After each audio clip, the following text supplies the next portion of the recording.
नमस्ते। आज चाहिँ हामी बेटर स्कुल एप युज गरेर कसरी तपाईले आफ्नो स्कुलको सिलेबसहरू सेट गर्न सक्नुहुन्छ भनेर हेर्दैछौँ। सुरुमा यहाँ लेफ्टपट्टि रहेको स्कुल अपरेसन्स सेक्सनभित्रको सिलेबसमा क्लिक गर्नुहोस्। अलरेडी एक्जिस्टिङ सिलेबसहरू तपाईले यहाँ देख्न सक्नुहुन्छ।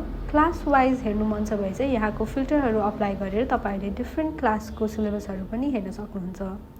यदि तपाईलाई नयाँ सिलेबस क्रिएट गर्नु मन छ भने चाहिँ यहाँ माथि रहेको क्रिएट सिलेबस बटनमा क्लिक गर्नुहोस् र दिएको डिटेल्सहरू फिल गर्नुहोस्। कुन क्लासको सिलेबस एड गर्नु मन छ त्यही अनुसार क्लास सेलेक्ट गर्नुहोस्। सब्जेक्ट पनि सेलेक्ट गर्नुहोस्। लेसन डिटेल्सहरू चाहिँ यहाँबाट तपाईले फिल गर्न सक्नुहुन्छ। अहिलेको लागि मैले लेसन टाइटल चाहिँ सोसाइटी एन्ड कमिटी दिएको छु। त्यही अनुसार डिस्क्रिप्सन र डेडलाइन पनि तपाईले यहाँबाटै एड गर्न सक्नुहुन्छ। यदि तपाईलाई लेसन्सभित्र डिफ्रेन्ट टपिक्सहरू एड गर्नु छ भने चाहिँ यहाँ एड टपिक बटन थिच्नु भएर तपाईले मल्टिपल टपिक्सहरू पनि एड गर्न सक्नुहुन्छ। टपिक टाइटल, टोटल पिरियड्स र टिचिङ मटेरियल्सहरू सेलेक्ट गरेर तपाईले यहाँबाट यो सिलेबस सेट गर्न सक्नुहुन्छ। डिफ्रेन्ट इभ्यालुएटिङ टेक्निक्स पनि तपाईले यहीँबाट एड गर्न सक्नुहुन्छ।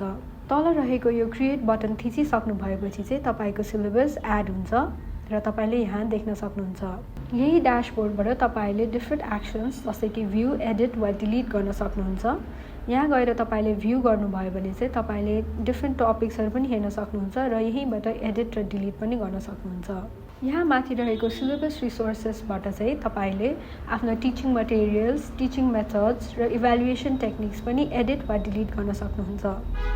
अब चाहिँ हामी कसरी टिचर्सहरूले आफ्नो मोबाइल एपबाट सिलेबसहरू अपडेट, भ्यू वा डिलिट गर्न सक्नुहुन्छ भनेर हेर्नेछौँ।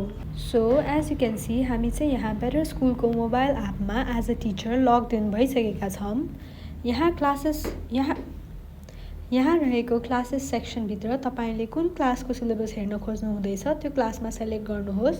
सेलेक्ट गरिसकेपछि यहाँ बिचमा रहेको सिलेबस सेक्सनको भ्यू कोर्सेस बटनमा थिच्नु भइसकेपछि तपाईले चाहिँ सिलेबसहरू देख्न सक्नुहुन्छ। एज अ टिचर तपाईले यही मोबाइल फोनबाट क्रिएट, एडिट वा डिलिट पनि गर्न सक्नुहुन्छ।